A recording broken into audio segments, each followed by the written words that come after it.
जीजी काय करताय? काय नाही ग.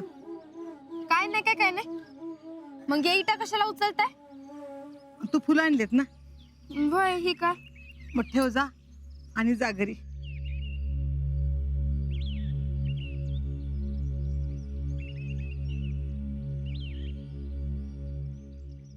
जीजी तुम्ही काय चूल रचताय काय? होय.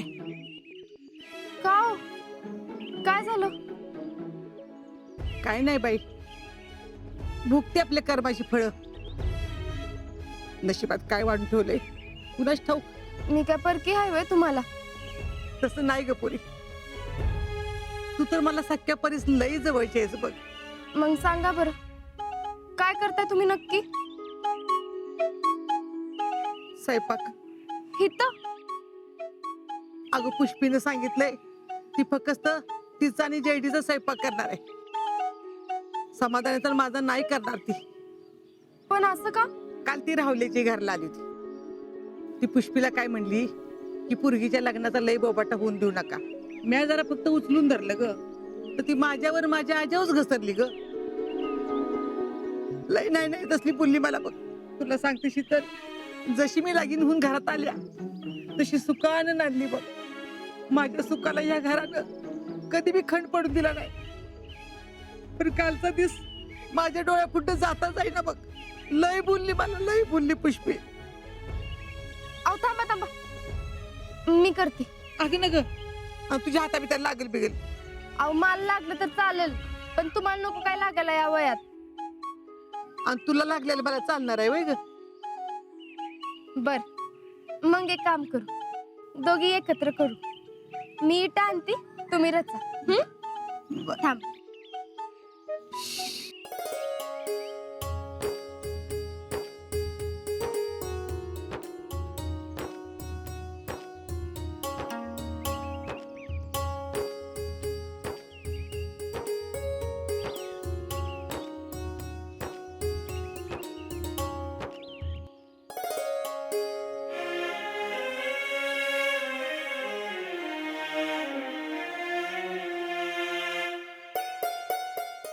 सावकाश काढ.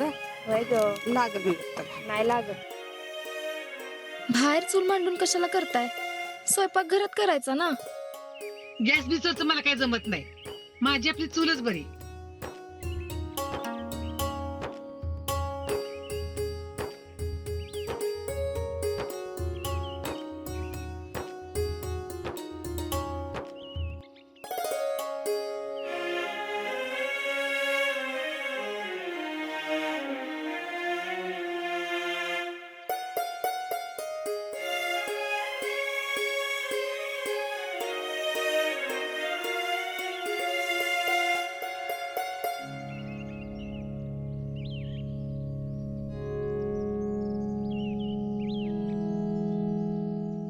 जीजी राहू द्या, आणा इकडं, मी करते.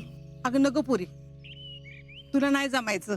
समजा जमते, आणा इकडं. नको बाया, भाजल बिजल तुला आणि. भाजलं तर भाजू द्या. काय भाजू द्या, तुझा बाईल ठाणा करत माझ्याकडं. नाही यायचे नाना. का? अहो त्यांनीच तर मला तुमच्याकडे पाठवले. तुला नानान पाठवले? होय, आई म्हणत होती नको जाऊ, ती पुष्पी सारखी तुझ्यावर खार खाऊन असती. मग कशी आलीस ग? मी म्हणले जीजीला फुलं देऊन येते. तुझ्या आईनं सोडली वय तुला? नाही, पण नानाच म्हणले जा. लय द्वाड आहेस बघ पुरी तू. जीजी काय? काय बी म्हणा, मी तुम्हाला नाही सोडणार. नगच सोडूस. आणा.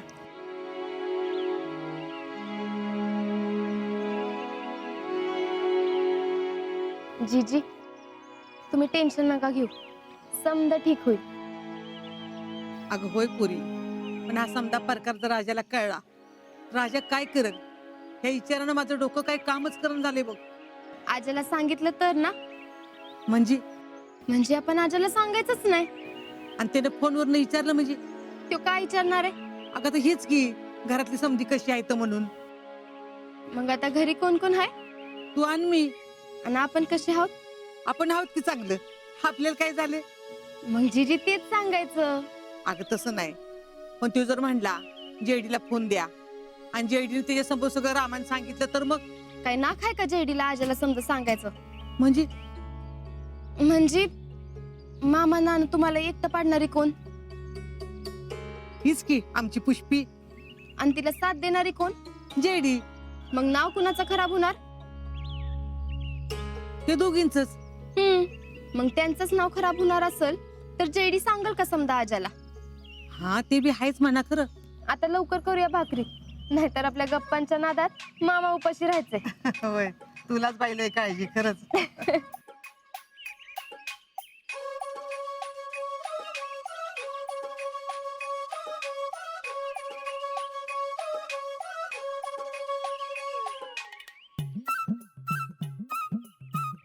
चला जीजी येते.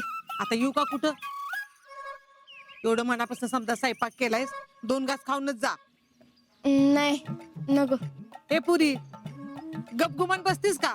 2 घास खाऊन जा माझ्यावर. अहो आईनं माझा स्वयंपाक केला असेल की घरी. अगं मग करू दे की, तू का वाया जाते होय? नाही नको. एकदा आधीच ओरडत होती मी इकडे निघाले तेव्हा. अगं शीतल, ती तुला पुष्पासाठी ओरडती, पण आता पुष्पा आहे का घरात? नाही पण हे बघ, 2 घास खाऊन जा. बर.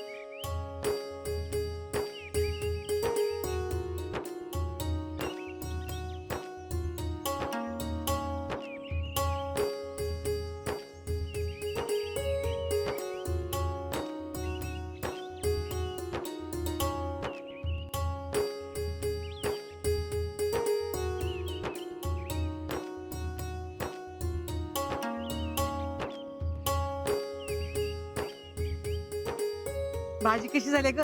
मस्त झालीये. होय ना? ठीक आहे जीजी. भाकरी बी खमंग झाली आहे तुझी.